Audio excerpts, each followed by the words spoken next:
তেমাথার রানীমার কথা আমরা প্রায় সকলেই শুনেছি, কখনো ভাবিনি এইভাবে একদিন দর্শনও পেয়ে যাব।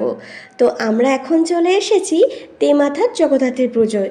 সেই প্রতিমা দর্শন করে এবার হাঁটা দিলাম বেশহাটার দিকে। এরপরে আমরা যাবো বেশহাটা ঠাকুরটা দেখতে। আর এখন ঘুরতে পারছি 6:30। আর আমরা বাড়ি থেকে বেরিয়েছি তখন 3টে বাজে। অবস্থা খুব খারাপ, কান এত ব্যথা করছে, কানে খুলে দিয়েছি। আর অগরিমা এখন মাছের চোটে আমার ব্যাগ আর জামার পিছন দিকে ছায়া ভর্তি হয়ে গিয়েছে। লাইটেও দেখা যাচ্ছে না ঠিক করে, সাফারির ব্যাগ পুরো নোংরা হয়ে গিয়েছে। তবে খুব মজা লাগবে, সবাই একবার হলেও চন্দননগরে আসবে, ঠাকুর দেখবে, বেশ ভালো লাগবে। আর পুকুর মনে হচ্ছে একটু ঘুরে ঘুরে পেয়েছে। তো কি আর করা যাবে, আর বেশি টাকা নেই, একটা ঠাকুর দেখে বাড়ি চলে যাবো। বেশহাটার পূজা প্রাঙ্গণের এবছরের পুরো ভাবনা জুড়েই রয়েছে চন্দননগরের ইতিহাস।